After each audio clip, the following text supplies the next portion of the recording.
Hello friends, నేను టైఫన్ family explain చేస్తున్నాను కదా. పార్ట్ 1 ఆల్రెడీ మన ఛానల్లో ఉంది. కొత్తగా చూసేవాళ్ళు ఫస్ట్ అది చూసి పార్ట్ 2 చూడండి. ఇక పార్ట్ 2లో ఏం జరగబోతుందో చూద్దాం. ఫ్రెండ్స్, మీ హెల్ప్ నాకు కావాలి. త్వరగా 100K సబ్స్క్రైబర్స్ రావాలంటే మీరు చేసే ఆ ఒక్క లైక్, కామెంట్, షేర్ ఏదైనా నాకు చాలా యూజ్ అవుతుంది. సో ప్లీజ్ నా ఎక్స్ప్లెనేషన్ నచ్చితే ఒక లైక్, షేర్, సబ్స్క్రైబ్ చేయండి ఫ్రెండ్స్. హై పాయింట్స్ ఇవ్వడం మర్చిపోవద్దు. ఇక స్టోరీలోకి వెళ్ళిపోదాం. హీరో తేపంగ్ డాడ్ హాస్పిటల్లో ఉన్నారు కదా. అతను చాలా ఏడుస్తూ హాస్పిటల్ దగ్గరికి వెళ్తాడు. అలా హాస్పిటల్ గేట్ దగ్గరికి వెళ్ళగానే అక్కడ సీన్ చూసి ఫుల్ షాక్ అయిపోతాడు. ఎందుకంటే లోపల నుంచి స్ట్రెచర్ వస్తుంది. దాని మీద బెడ్షీట్ కప్పి తీసుకొస్తుంటారు. పక్కనే ఉన్న అతని మామ్ చాలా ఏడుస్తుంది. అది చూడగానే తేపాంగ్కి మైండ్ బ్లాక్ అయిపోతుంది. అలా జస్ట్ ఫ్రీజ్ అయిపోయి చూస్తుంటాడు. అతని బాడీ అక్కడే ఉంది. బట్ తేపాంగ్కి ప్రాణం పోయినట్టు అనిపిస్తుంది. తన డాడీ ఇక లేడనే నిజాన్ని తట్టుకోలేకపోతాడు. తన మామ్ ఫుల్గా ఏడుస్తూనే ఉంటుంది. బయట వర్షం కూడా ఫుల్గా పడుతుంది. అదే టైంలో టీవీలో బ్రేకింగ్ న్యూస్ వస్తుంది. సౌత్ కొరియా ఆర్థిక నష్టాల్లో ఉందని. తన కంట్రీ కొలాప్స్ అవ్వడమే కాదు, తేపంగ్ ఫ్యామిలీ, తన ఫ్యూచర్, హ్యాపీనెస్ అన్నీ ఒక్కరోజుతో ఎండ్ అయిపోయాయి. ఆ రోజు నుంచి తన లైఫ్లో రియల్ స్ట్రగుల్ స్టార్ట్ అవుతుంది. డైరెక్టర్ జీనియోంగ్ చనిపోయాక ఆఫీస్ మొత్తం డార్క్ మోడ్లోకి వెళ్ళిపోతుంది. కొలీగ్స్ అందరి కళ్ళు ఏడ్చి రెడ్గా అయిపోయాయి. మెయిన్గా ఆ మేనేజర్ అయితే ఫ్యూనరల్కి రాని వాళ్ళని చూసి ఫుల్ ఫ్రస్ట్రేట్ అయిపోతాడు. ఒక ఫోన్ బూత్ దగ్గర నిలబడి అసలు ఆయన ఏం పాపం చేశాడ్రా, ఎందుకురా ఎవరు రావట్లేదని చిన్నపిల్లాడ్లా ఏడుస్తుంటాడు. అంత పెద్ద పొజిషన్లో ఉన్న మనిషికి లాస్ట్కి దక్కిన రెస్పెక్ట్ ఇదేనా అని ఫీల్ అవుతుంటాడు. ఇక మన హీరోయిన్ సియోన్ సిచ్యువేషన్ కూడా అలాగే ఉంటుంది. మెట్ల దగ్గర కూర్చొని తనకి గైడ్గా ఉన్న మనిషి ఇక లేడనే నిజాన్ని అసలు డైజెస్ట్ చేసుకోలేకపోతుంది. ఇక మన హీరో తేపాంగ్ తన మీద తానే చాలా కోపంగా ఉంటాడు. తన డాడ్ నుండి వచ్చిన 12 మిస్డ్ కాల్స్ చూసి చాలా బాధతో తన ఫోన్ని పగలగొడతాడు. ఎందుకంటే అతను ఆ కాల్ లిఫ్ట్ చేసి ఉంటే తన డాడ్ బ్రతికేవాడేమోనని గిల్టీని తట్టుకోలేకపోతాడు. అప్పుడే అతనికి తన చిన్ననాటి మెమొరీ గుర్తొస్తుంది. అతని చిన్నప్పుడు తన డాడ్ ఆఫీస్కి వెళ్లే ముందు మనోడు తన చిన్న చేతులతో తన డాడ్ షూస్ పాలిష్ చేసేవాడు. డాడ్ ఎప్పుడు తేపాంగ్కి ఒక మాట చెప్పేవారు, నువ్వు పాలిష్ చేసిన షూస్ వేసుకుంటే ఆ రోజు నాకు లక్ కలిసి వస్తుందిరా అని. తన డాడ్ మాటల వల్లే తేపాంగ్కి ఫుల్ ఎనర్జీ వచ్చేది. అతను డాన్స్ నేర్చుకున్నా, ఏం చేసినా అదంతా తన డాడ్ ముందు ప్రూవ్ చేసుకోవడానికి. అలా ఒక ప్లమ్ ట్రీ లాగా ఎదిగి సక్సెస్ అయి డాడీకి చూపించాలని అనుకున్నాడు. బట్ ఇప్పుడు ఆ ఛాన్స్ మిస్ అయిపోయింది. ఇక తేపాంగ్ తన డాడ్ ఫోటోని చూస్తూ అసలు లాస్ట్ టైం డాడీతో ఏం మాట్లాడాను, అసలు నేను డాడీని ఎప్పుడైనా అండర్స్టాండ్ చేసుకున్నానా అని చాలా ఫీల్ అవుతూ తనని తానే క్వశ్చన్ చేసుకుంటాడు. ఆ గిల్ట్తో, రీగ్రెట్తో ఆ 3 days అలాగే ఉండిపోతాడు. సడన్ గా అప్పుడే కొంతమంది గ్యాంగ్స్టర్స్ వచ్చి మేం బిజినెస్ పార్ట్నర్స్ అని చెప్తారు. అందులో ఆ వైట్ హెయిర్ ఉన్న లీడర్ స్ట్రైట్ గా తేపాంగ్ దగ్గరికి వచ్చి తన జేబులో నుంచి ఒక డెప్ట్ పేపర్ తీసి చూపిస్తాడు. చాలా కోల్డ్ గా, మీ డాడీ ఇంకా మాకు అప్పు తీర్చాల్సింది, నువ్వే పే చేయాలని చాలా సీరియస్ గా వార్నింగ్ ఇస్తుంటాడు. ఫ్యూనరల్ కి వచ్చిన కండోలెన్స్ మనీ మొత్తం మాకే కావాలని చెప్పి తీసుకోవడానికి ట్రై చేస్తారు. హీరో ఫ్రెండ్స్ వాళ్ళని ఆపడానికి ట్రై చేస్తుంటారు. బట్ తేపాంగ్ మాత్రం సైలెంట్ గా ఉంటాడు. ఎందుకంటే అతని డాడ్ చనిపోయిన పెయిన్లో తనుంటే మనీ కోసం ఇలా బిహేవ్ చేసే వాళ్ళని చూసి వాదించే ఓపిక కూడా లేక సైలెంట్గా ఉండిపోతాడు. అప్పుడే మన హీరోయిన్ సియోన్ అక్కడికి వస్తుంది. ఒక సూపర్ హీరోలో వచ్చి గట్టిగా అరుస్తుంది. ఆ అరుపుకి మనీ కోసం కొట్టుకుంటున్న వాళ్ళంతా షాక్ అయి సైడ్ అయిపోతారు. డైరెక్ట్గా ఆ గ్యాంగ్ లీడర్ ముందుకు వెళ్ళి నేను టెంప్టెస్ట్ కంపెనీ అకౌంటెంట్ అని చెప్పి మీ ప్రాబ్లం ఏంటి, అసలు మీరు ఏ అప్పు గురించి మాట్లాడుతున్నారని స్ట్రైట్గా అడుగుతుంది.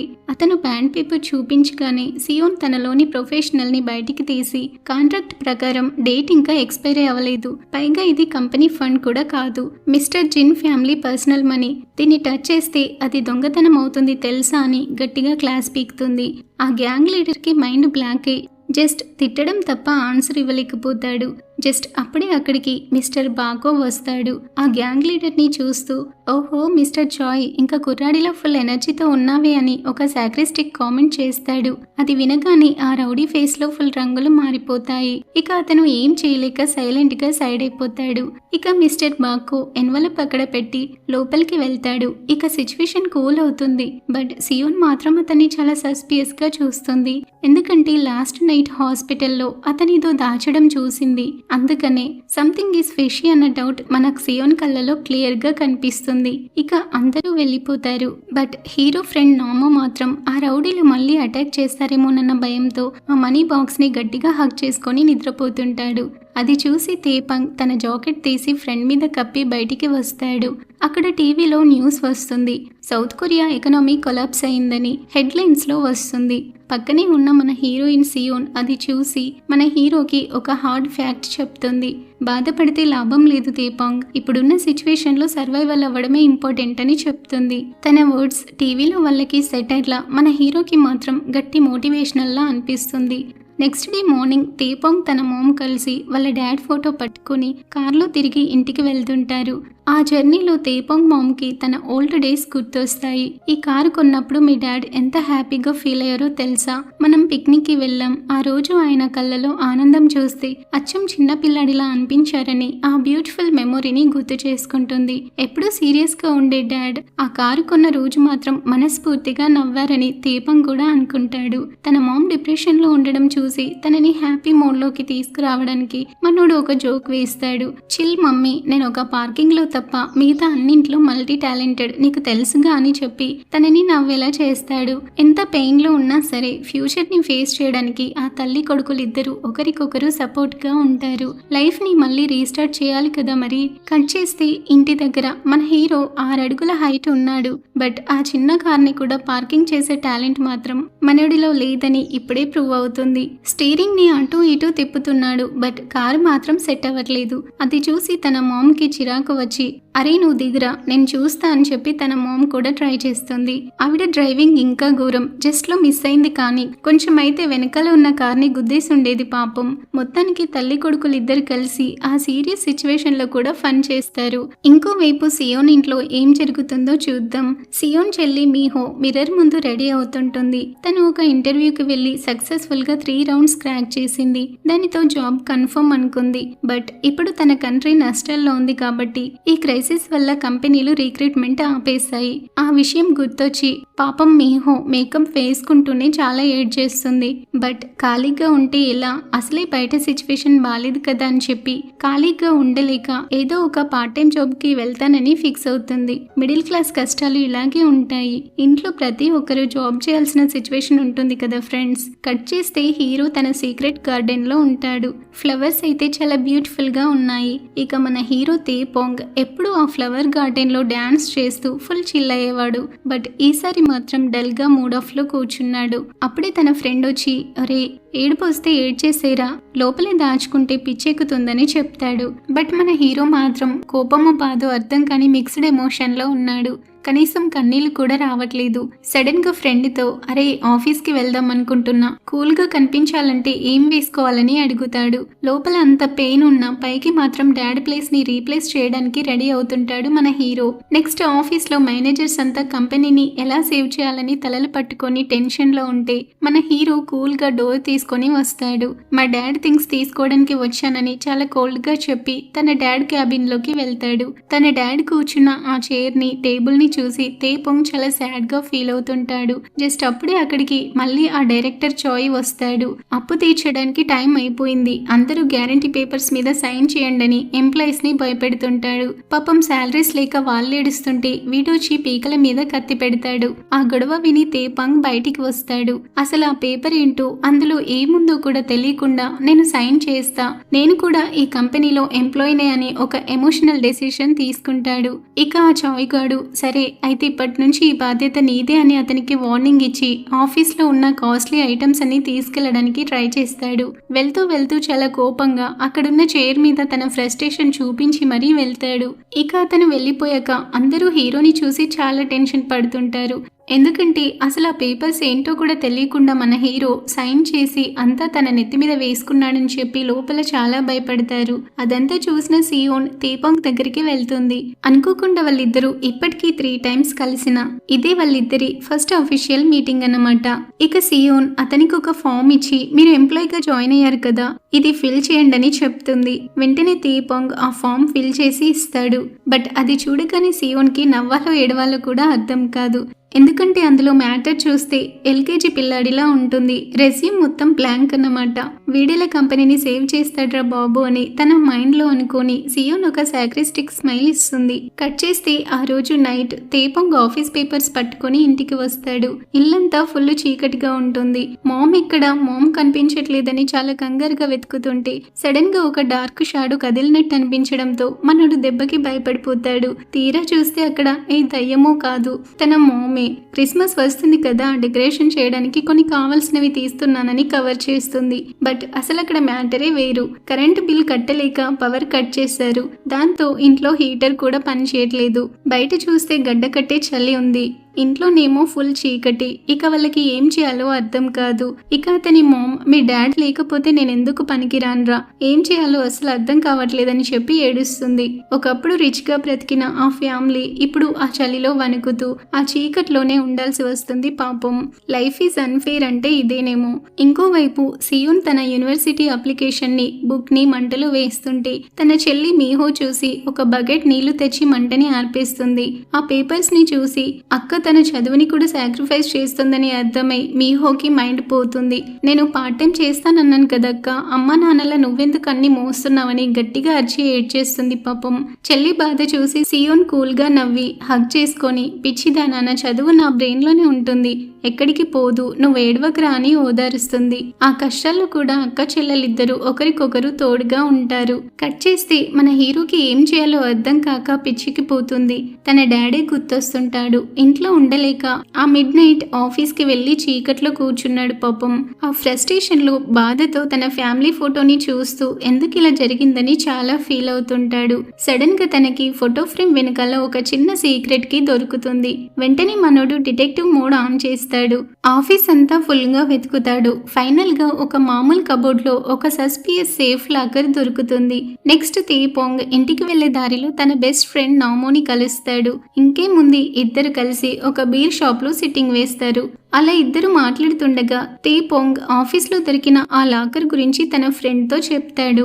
అది వినగానే నామో ఫుల్ గా ఎక్సైట్ అయిపోతాడు. అరే మా అమ్మ, అందులో ఖచ్చితంగా గోల్డ్ బార్స్ ఉంటాయిరా, మనం లైఫ్ లాంగ్ సెటిల్ అయిపోవచ్చని పగటి కలలు కంటాడు. నెక్స్ట్ మన తేపోంగ్ ఫుల్ ఇన్నోసెంట్ గా అసలు ఈ డెబ్ట్ బ్యాలెన్స్ అంటే ఏంట్రా అని తన ఫ్రెండ్ ని అడుగుతాడు. అది వినగానే నామోకి మైండ్ బ్లాక్ అవుతుంది. ఒరే, నీ బ్రెయిన్ ని ఎప్పుడైనా వాడావా లేదా, అది కూడా తెలీదారా అని. ఇంకా అప్పు తీర్చాల్సి ఉందని అర్థం అని క్లాస్ పీకుతాడు. అది విన్నాక తేపోంగ్, చా, ఆ అప్పేదో నేనే తీర్చేస్తే ఎంత బాగుండని చిన్నపిల్లాడిలా ఫీల్ అవుతుంటాడు. లాస్ట్ లో నామో ఒక వార్నింగ్ ఇస్తాడు.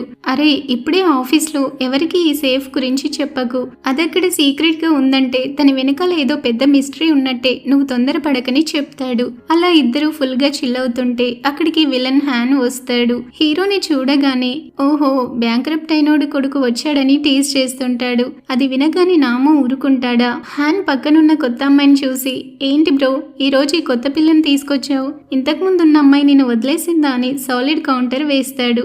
దానితో అతనికి ఫుల్ కోపం వచ్చి వెంటనే ఒక నిజం చెప్తాడు. ఆ అమ్మాయి వాళ్ళ డాడ్ ఎవరో తెలుసా, తన డాడ్ పొరపాటున ఒక గ్యారంటీ పేపర్ పైన సైన్ చేసి అరెస్ట్ అయ్యాడు. మీ అందరిది సేమ్ బ్యాచ్ రా, బ్యాంక్రప్ట్ బ్యాచ్ అని వెటకారంగా నవ్వుతాడు. దానితో మన తేపోంకి ఫుల్ కోపం వస్తుంది. అతన్ని చేరుతో కొట్టడానికి వెళ్తే నామో అడ్డుపడతాడు. వద్దురా, గొడవ పడితే మీ మామ్ కంగారు పడుతుంది, తనని నువ్వే చూసుకోవాలి కదా అని చెప్పి ఆపుతాడు. ఇక తేపోంగ్ తన కోపాన్ని కంట్రోల్ చేసుకొని చైర్ కింద పెట్టి సైలెంట్ గా వెళ్ళిపోతాడు. భయంతో కాదు, తన మామ్ కోసం కొంచెం తగ్గుతాడంతే. నెక్స్ట్ డే మార్నింగ్ మన హీరో తేపోంగ్ ఆఫీస్ కి గ్రాండ్ గా రెడీ అయి వస్తాడు. పని చేయడానికి వచ్చాడేమో అనుకుంటే పప్పులో కాలేసినట్టే.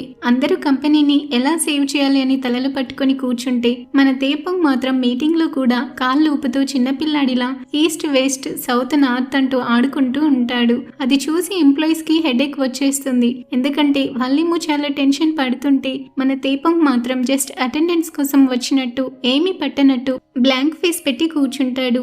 అసలు అక్కడ ఏం జరుగుతుందో కూడా మనోడికి అర్థం కావట్లేదు. మీటింగ్ అయిపోగానే సడన్ గా తేపోంగ్ ఒక సీరియస్ డౌట్ అడుగుతాడు. మన కంపెనీకి సంబంధించిన 4 మోస్ట్ ఇంపార్టెంట్ నంబర్స్ ఏంటని. అది వినగానే అందరూ ఒక్కసారిగా ఫ్రీజ్ అయిపోతారు. బట్ వీడి బ్రెయిన్ కంత సీన్ లేదులే, ఏదో వాగుతున్నాడని లైట్ తీసుకొని లంచ్ కి వెళ్ళిపోతారు. మనోడి మీద ఎవరికి హోప్స్ లేవు. మరి అందరూ వెళ్ళిపోతారు. బట్ మన సియోన్ మాత్రం అక్కడే ఉంటుంది. గోడ మీద ఉన్న ఒక పెయింటింగ్ ని హీరోకి చూపించి, మీ డాడ్ ఈ బిజినెస్ ని 100 years నడపాలని కలలు కనేవారు. ఆ లెక్కన చూస్తే ఆ 100వ ఇయర్ 2072 అవుతుందని హింట్ ఇస్తుంది. అంటే ఆ సేఫ్ పాస్వర్డ్ ఇదే అయితే మన హీరోకి క్లూ దొరికినట్టే. అప్పుడే సియోన్కి జెల్లీ సూప్ అంటే అస్సలు ఇష్టం ఉండదని తేపోంగ్కి తెలుస్తుంది. వెంటనే మనం బయట రెస్టారెంట్కి వెళ్ళి తిందామని ఆఫర్ చేస్తాడు. బట్ అయినా సరే సియోన్ అందరితో కలిసి అదే తింటానని అంటుంది. ఇక తేపోంగ్ షాక్ అయి నీకు నచ్చినప్పుడు ఎందుకు తినడం అని అడిగితే సియాన్ ఒక రియాలిటీ చెప్తుంది. మనకి నచ్చకపోయినా టీంతో కలిసి ఉండాలి, అది కూడా వర్క్ లో ఒక భాగమే అని అంటుంది. ఆ చిన్న మాట మనోడికి గట్టిగా తగులుతుంది. ఓహో, టీం వర్క్ అంటే ఇదేనా అని ఒక కొత్త లెసన్ నేర్చుకుంటాడు. కట్ చేస్తే ఆ నైట్ అంతా ఆ సేఫ్ ఓపెన్ చేయడానికి తేపోంగ్ నానా తంటాలు పడుతుంటాడు. చాలా నంబర్స్ రాసుకుని ట్రై చేస్తుంటాడు. నైట్ అంతా దాన్ని ఓపెన్ చేయడానికి ఫుల్ కష్టపడుతున్నాడు. బట్ ఆ లాక్ మాత్రం ఓపెన్ అవ్వట్లేదు. దానితో తేపోంగ్ ఫుల్ ఫ్రస్ట్రేట్ అయిపోతాడు. సడన్ గా అతనికి ఆఫ్టర్నూన్ సియోన్ చెప్పింది గుర్తొస్తుంది. 2072 100 ఏళ్ల బిజినెస్ డ్రీమ్. వెంటనే ఆ నంబర్ ట్రై చేస్తాడు. ఇంకేముంది, టకీ మనీ సేఫ్ ఓపెన్ అవుతుంది. ఇక ఫుల్ హ్యాపీగా ఫీల్ అవుతాడు. నిజంగా ఆ డైరెక్టర్ జీనియంగ్ మనసుని పర్ఫెక్ట్ గా డీకోడ్ చేసింది తన స్టూడెంట్ సియోన్ మాత్రమే. ఇక సేఫ్ లోపల ఏముందో చూసి తేపోంగ్ చాలా షాక్ అవుతాడు. ఎందుకంటే అందులో ఏ గోల్డ్ బార్స్ మనీయో లేవు. బట్ ప్రతి ఎంప్లాయీ నేమ్ మీద ఒక సేవింగ్స్ బుక్ ఉంటుంది. ఓ మై గాడ్, అసలు ఇలాంటి థాట్ ఎవరికైనా వస్తుందా? గ్రేట్ జీనియాంగ్. అయితే ఈ జీనియాంగ్ సీక్రెట్ గా తన ఎంప్లాయీస్ ఫ్యూచర్ కోసమే మనీ దాచాడన్నమాట. అయితే అందులో ఇంకో బుక్ కూడా ఉంటుంది. అది తన కొడుకు కాంగ్ తేపోంగ్ పేరు మీద ఉంది. అంటే మన హీరోనే. నా గ్రేటెస్ట్ హోప్ ప్రైడ్ నా కొడుకే అని అందులో రాసుంటుంది. అది చూసి హీరో మైండ్ బ్లాంక్ అయిపోయింది. ఇది చాలా ఎమోషనల్ కదా ఫ్రెండ్స్. డాడ్ ప్రేమ ఏంటో అప్పుడే అతనికి అర్థమవుతుంది. ఆ నెక్స్ట్ డే ఆఫ్టర్నూన్ లంచ్ టైంలో ఎప్పటిలాగే అందరూ ఈ రోజు ఏం తిందామని డిస్కషన్ లో ఉంటే సడన్ గా తేపోంగ్ వచ్చి సియోన్తో లంచ్కి వెళ్దామా అని అడుగుతాడు. దానితో అందరూ ఫుల్ షాక్ అవుతారు. వీడేంటి ఆ అకౌంటెంట్ ని పిలుస్తున్నాడని. ఇక రెస్టారెంట్ కి వెళ్ళాక తేపోంగ్ సైలెంట్ గా సూప్ తాగుతుంటే సియోన్ కి ఏం అర్థం కాక ఎందుకు పిలిచారని అడుగుతుంది. అప్పుడు తేపోంగ్ సీరియస్ గా మ్యాటర్ చెప్తాడు. నేను పని నేర్చుకోవాలనుకుంటున్నా. నా మిషన్ ఏంటో నేను తెలుసుకోవాలి. ప్లీజ్ హెల్ప్ చేయి. మా డాడ్ నన్ను యాక్సెప్ట్ చేయాలంటే నేను ఈ కంపెనీలో ఒక పార్ట్ అవ్వాలి కదా అని తన మనసులో మాట చెప్తాడు. అప్పుడే సియోన్ ఒక ట్రూత్ బాంబ్ పేలుస్తుంది. మీ డాడ్ చనిపోయే ముందు నాకు ఒక మెసేజ్ ఇచ్చారు. ఆయన నిన్ను పూర్తిగా నమ్మారు. నేను గైడ్ చేసే బాధ్యత నాకే అప్పగించారని చెప్తుంది. అది వినగానే తేపోంగ్ చాలా ఫీల్ అవుతుంటాడు. డాడీకి నా మీద ఇంత నమ్మకం ఉందా అని. మరి బ్రతికున్నప్పుడు ఎప్పుడు నాతో చెప్పలేదే, ఇంకొన్నాళ్ళు ఆగుంటే నేనే మారేవాడిని కదా అని చాలా ఫీల్ అవుతుంటాడు. ఇక తన వల్ల అవ్వదు. రెస్టారెంట్ నుంచి బయటికి వచ్చాక ఆఫీస్కి వెళ్లకుండా ఒక పాత ఇంటి మెట్ల మీద అక్కడే కూర్చొని బాధపడుతుంటాడు. తన చేతిలో ఆ సేవింగ్స్ బుక్ కూడా ఉంది. తన డాడ్ ప్రతిసారి అందులో మనీ వేస్తూ ఒక చిన్న మెసేజ్ రాశారు. ఈ రోజు నా కొడుకు గెలిచాడు, నాకు గర్వంగా ఉందని. పైకి గంభీరంగా కోపంగా ఉన్న అతని డాడ్ ప్రతి క్షణం కొడుకు వెనకాల ఒక సైలెంట్ హీరోలా నిలబడ్డాడు. బట్ ఆ విషయం ఆయన చనిపోయాకే తేపోంగ్కి తెలిసింది. ఆ క్షణం తేపోంగ్ ఎమోషన్స్ ని కంట్రోల్ చేసుకోలేకపోతాడు. తన డాడ్ ఫోటోని చూస్తూ సారీ డాడ్, నిన్ను అసలు అర్థం చేసుకోలేకపోయానని నన్ను క్షమించమని అడుగుతూ చాలా ఏడుస్తుంటాడు. నిజమే కదా ఫ్రెండ్స్, మనం ప్రేమించే వాళ్ళు పక్కనున్నప్పుడు వాళ్ళ వాల్యూ ఏంటో తెలీదు. బట్ దూరం అయ్యాకే ఆ పెయిన్ ఏంటో తెలుస్తుంది. నెక్స్ట్ డే మార్నింగ్ టెంప్టెస్ట్ కంపెనీలో అందరూ గూడ్స్ డెలివరీ చేయడానికి రెడీ అవుతుంటే అప్పుడే మన తేపోంగ్ వస్తాడు. బట్ ఈసారి అతని బిహేవియర్ డిఫరెంట్ గా ఉంటుంది. చాలా ప్రొఫెషనల్ గా వస్తాడు. ఆ చిల్లర వేషాలు అల్లరి పనులన్నీ పక్కన పెట్టేసి నేను కూడా మీతో పాటు పోటీకి వచ్చి పని చేస్తానని అంటాడు. అది వినగానే ఎంప్లాయీస్ అందరూ షాక్ అవుతారు. వీడికి ఏమైందిరా బాబు, రాత్రికి రాత్రి ఇంతలా మారిపోయాడని ఫుల్ షాక్ లో ఉంటారు. నిజంగా మనోడు మారిపోయాడు. ఇక పోటీకి వెళ్ళాక జస్ట్ అక్కడ నిల్చొని చూడడం కాకుండా రియల్ గ్రైండ్ స్టార్ట్ చేస్తాడు. రూట్ సెగ్మెంటేషన్, ఇన్స్పెక్షన్, ట్రాన్స్పోర్టేషన్ ఇలా ప్రతి పనిలోనూ ఇన్వాల్వ్ అవుతాడు. ఒళ్ళు వంచి చెమట చిందించి పని చేస్తుంటాడు. అక్కడి ట్రాన్స్పోర్ట్ మేనేజర్ అంకుల్ ఒక ఆయన తేపోంగ్ ని చూసి చాలా మురిసిపోతాడు. నువ్వు జీనియాంగ్ కొడుకువి కదా అని గుర్తుపట్టి ఒక లైఫ్ చేంజింగ్ అడ్వైస్ ఇస్తాడు. రేపటి వెలుగు చూడాలంటే ఈ రోజు చచ్చినట్టు కష్టపడాలి, అప్పుడే నువ్వు గెలుస్తావని గట్టిగా మోటివేట్ చేస్తాడు. ఆ మాట మనోడికి గుండెల్లో దిగిపోతుంది. హార్డ్ వర్క్ అంటే ఏంటో అప్పుడే అర్థమవుతుంది. ఇక నెక్స్ట్ ఇంకో లొకేషన్ లో ఫ్యాబ్రిక్ డెలివరీ కోసం వెళ్ళినప్పుడు తేపంగ్ కళ్ళు ఒక విషయం మీద పడతాయి. టేబుల్ పైన ఉన్న టెలిఫోన్ వైర్ డిస్కనెక్టెడ్ గా ఉండడం చూసి మనోడికి తన డాడ్ చనిపోయాక ఆ చీకట్లో గడిపిన డే గుర్తొస్తుంది. ఎందుకంటే అప్పుల వల్ల గోల తట్టుకోలేక తేపంగ్ తన మామ్ కూడా ఇంట్లో ల్యాండ్ లైన్ పీకేసి చీకట్లో భయపడుతూ ఉండేవాళ్ళు. సేమ్ అదే వైబ్ ఇక్కడ కూడా కనిపిస్తుంది. అంటే వీళ్ళు కూడా బ్యాంక్రప్ట్ అయ్యారా అని మన హీరోకి డౌట్ వస్తుంది. వెంటనే చెక్ చేస్తే అక్కడ అన్ని ఎంటీ బాక్సెస్ తప్ప మ్యాటర్ ఏం ఉండదు. సంథింగ్ ఈజ్ ఫిషీ అని అనుకోని వెంటనే సియోన్తో తన లాజిక్ ఏంటో చెప్తాడు. చూడు సియోన్, ఇక్కడ అంతా టూ క్లీన్ గా ఉంది. 35 years నుంచి నడుస్తున్న కంపెనీలో డస్ట్బిన్ లో ఒక్క పేపర్ కూడా లేదు. ఫ్యాక్స్ మిషన్ కి కూడా ప్లగ్ పెట్టలేదు. వీళ్ళు కావాలని ఇన్ఫర్మేషన్ బ్లాక్ చేస్తున్నారని క్లియర్ గా చెప్తాడు. ప్లీజ్ నేను చెప్పేది విను, ఆ పేపర్స్ మీద ఇప్పుడే స్టాంప్ వేయకని బ్రతిమలాడతాడు. అలాగే తేపాంగ్ డైరెక్ట్ గా వెళ్లి గూడ్స్ తో వెళ్తున్న ట్రక్ కి అడ్డంగా రోడ్ మీద పడుకుంటాడు. అది చూసి మిస్టర్ గోకి పిచ్చెక్కిపోతుంది. వీడు మళ్ళీ మొదలెట్టాడ్రా బాబు అని తిడతాడు. బట్ తేపంగ్ మాత్రం నన్ను తొక్కించుకొని వెళ్ళండని మొండిగా ఫిక్స్ అయిపోయి ఉంటాడు. ఇక డ్రైవర్ భయపెట్టడానికి ట్రక్ ని ముందుకి పోనిచ్చినా మనోడు ఒక్క ఇంచు కూడా కదలాడు. కరెక్ట్ గా అదే టైంలో గాలికి ప్లమ్ బ్లాసమ్స్ రాలుతుంటాయి. అది చూడగానే తేపంకి చిన్నప్పుడు తన డాడ్తో ఉన్న మెమొరీస్ గుర్తొస్తుంటాయి. డాడ్ నాతోనే ఉన్నారు, నేను కరెక్టే చేస్తున్నా అన్న ధైర్యం వస్తుంది. ఆ సీన్ నెక్స్ట్ లెవెల్లో ఉంటుంది. సరిగ్గా అప్పుడే ఒక ట్రూత్ బాంబ్ పేలింది. ఒక గ్రూప్ ఆఫ్ వర్కర్స్ ఆ కంపెనీ ముందుకి ప్రొటెక్ట్ చేస్తూ వస్తుంటారు. మాకు శాలరీస్ ఇవ్వండి, కంపెనీని మూసేయకండి అని అరుస్తుంటారు. ఇక సియోన్ అక్కడ కింద పడి ఉన్న న్యూస్ పేపర్లు చూస్తే కంపెనీ బ్యాంక్రప్ట్ అనే హెడ్లైన్ ఉంటుంది. మన హీరో తేపంగ్ చెప్పింది 100% కరెక్ట్ అయింది. వెంటనే సియోన్ ఆ పేపర్ పట్టుకొని తేపంగ్ దగ్గరికి వచ్చి, తేపంగ్ నువ్వు గెస్ట్ చేసింది నిజమే అని అతన్ని ఓ రేంజ్ లో పొగుడుతుంది. వెంటనే వెళ్లి ఆ కాంట్రాక్ట్ ని క్యాన్సిల్ చేసేస్తుంది. అమ్మయ్య, పెద్ద డేంజర్ తప్పిందని రిలీఫ్ అవుతారు. బట్ అసలు కష్టాలు ఇప్పుడే స్టార్ట్ అవుతాయి. గూడ్స్ అయితే వెనక్కి తెచ్చారు, కానీ వాటిని దాచడానికి వేర్ హౌస్ దొరకదు. అందరూ అప్పుల్లో ఉన్నారు కదా, రెంట్ తర్వాత ఇస్తామని చెప్తే ఎవరు డోర్ ఓపెన్ చేయరు. ఆ ట్రక్ డ్రైవర్ కి కూడా కోపం వచ్చి నాకు డబ్బులు ఇవ్వలేదు కదా అని చెప్పి ఆ గూడ్స్ అన్ని రోడ్ మీద డంప్ చేసి వెళ్ళిపోతాడు. చేతిలో చిల్లి గవ్వలేదు, లిటరల్ గా రోడ్ మీద పడ్డారు. అదే టైంలో మన తేపాంగ్ పోర్ట్ లోని పార్కింగ్ లాట్ ఖాళీగా ఉండడం చూస్తాడు. అయితే దానికి ఫీజు కట్టాల్సిన అవసరం లేదని గమనించి ఇంకేముంది వెంటనే ఫ్రెండ్ నామోని పిలిచి ఆ చలిలో కూడా ఫ్రెండ్స్ ఇద్దరు చాలా కష్టపడి ఆ బాక్సులన్నీ అక్కడ సెట్ చేస్తారు. పాపం ఆ నైట్ అంతా అక్కడే కూర్చొని షిప్మెంట్ లెడ్జర్ ని గట్టిగా పట్టుకొని కాపలగా ఉంటాడు తేపాంగ్. ఒకప్పుడు సోఫాలో నుంచి కదలని వాడు ఇప్పుడు ఇలా రాత్రంతా చలిలో వణుకుతూ రెస్పాన్సిబిలిటీ తీసుకున్నాడు. ఆ నెక్స్ట్ డే మార్నింగ్ అంత చలిలో తేపాంగ్ ని చూసి ఎంప్లాయీస్ కంగారు పడిపోతారు. వెంటనే స్కార్ఫ్ కప్పి వార్మ్ చేస్తారు. అలాగే వాళ్ళు ఒక గుడ్ న్యూస్ కూడా తెస్తారు. హీరో వాళ్ళ dad friend shipping company chairman PO గారు ఒక వేర్ హౌస్ ఇస్తామని ఒప్పుకుంటారు. అమ్మయ్య, ఏదో ఒకటి దొరికిందిలే అని అక్కడికి వెళ్తే అదొక ఓల్డ్ వేర్ హౌస్. పైకప్పు పగిలిపోయి వర్షం పడితే నీళ్లు కారేలా ఉంటుంది.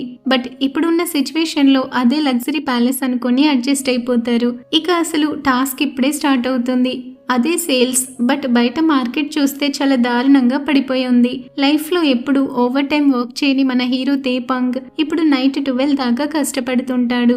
ఇక లాస్ట్ బస్ కి సియోన్ ని డ్రాప్ చేస్తూ తనతో చెప్తాడు, నా పెయిన్ ని తగ్గించినందుకు అలాగే బిజినెస్ నేర్పించినందుకు థ్యాంక్స్ అని చెప్తాడు. అంతేకాకుండా ట్రేడ్ నెగోషియేటర్ గా నువ్వు చాలా కూల్ గా ఉంటావని తనకు ఒక సాలిడ్ కాంప్లిమెంట్ ఇస్తాడు. మన హీరోయిన్ ఫ్లాట్ అయ్యే ఛాన్స్ ఉంది. మరి కట్ చేస్తే అలా డేస్ గడిచిపోతుంటాయి.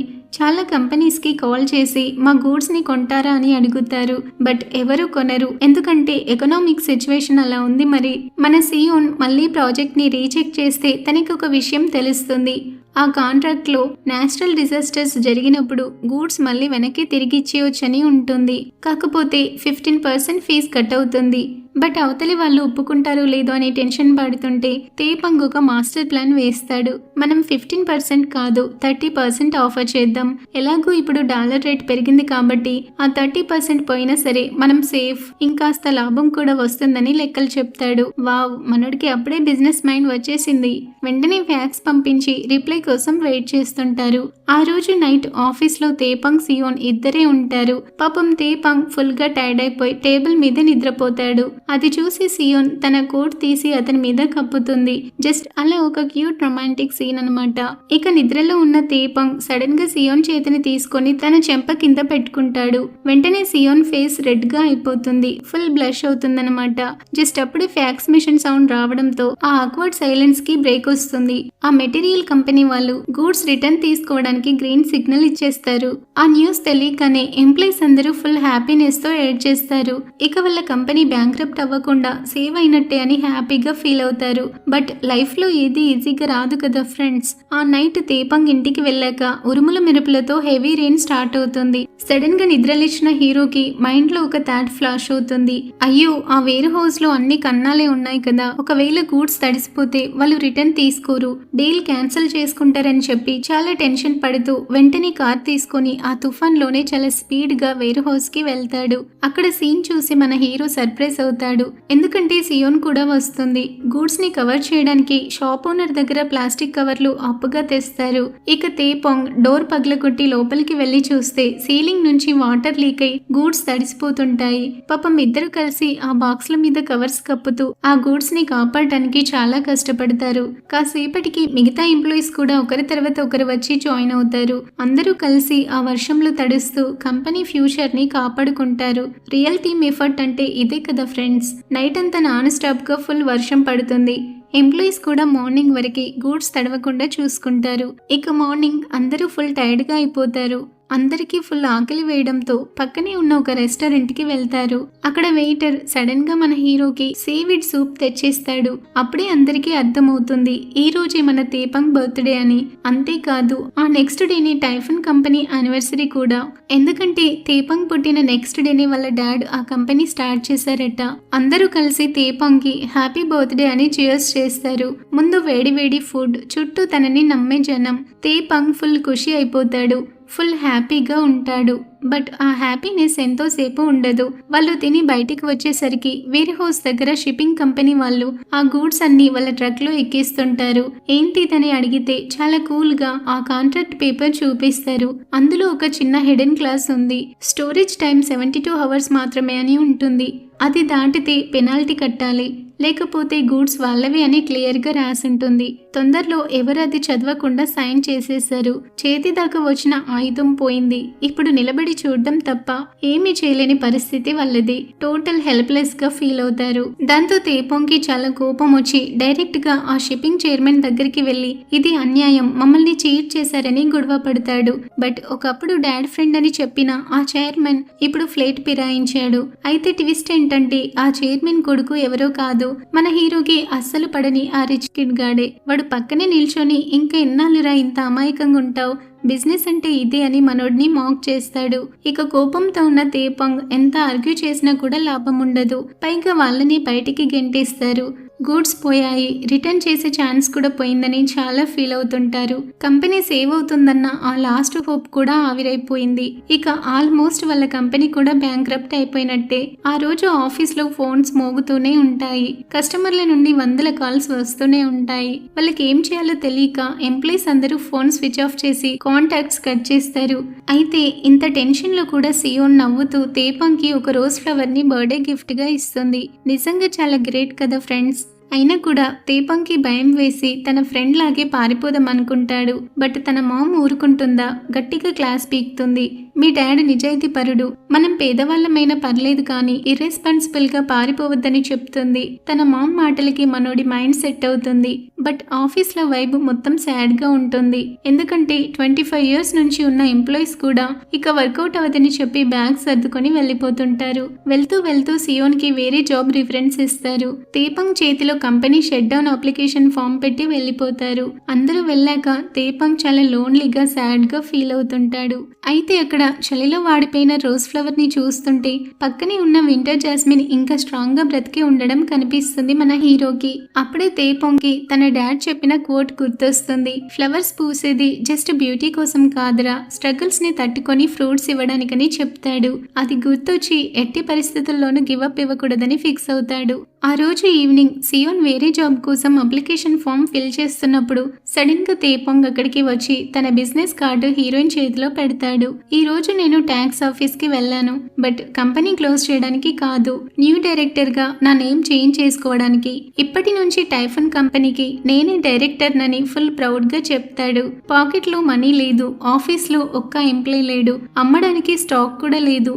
అయినా సరే తేపాంగ్ హీరోయిన్ తో అంటాడు, నువ్వు మళ్ళీ వెనక్కి వస్తావా, ట్రేడ్ నెగోషియేటర్ గా నువ్వు చాలా కూల్ గా ఉంటావని అడుగుతాడు. ఆ మాట వినగానే సియోన్ కళ్ళలో నీళ్ళొస్తాయి. ఇక తలూపి ఎస్ చెప్తుంది. అన్ని ప్రాబ్లమ్స్ లో ఉన్నా సరే కలిసి ఫైట్ చేయడానికి ఆ ఇద్దరు రెడీ అయిపోతారు. దీనితో ఎంత పెద్ద తుఫాన్ వచ్చినా నిలబడేవాడే నిజమైన హీరో అని ప్రూవ్ అవుతుంది. స్టోరీ నచ్చిందా ఫ్రెండ్స్? మన దీపం జర్నీ ఎలా అనిపిస్తుందో కామెంట్ చేయండి, లైక్ చేసి షేర్ చేయండి, మన ఛానల్ ని సబ్స్క్రైబ్ చేసుకోవడం మర్చిపోవద్దు ఫ్రెండ్స్. నాకు చాలా హెల్ప్ అవుతుంది. హై పాయింట్స్ కూడా ఇవ్వండి. నెక్స్ట్ వీడియోలో కలుద్దాం. Thank you for watching.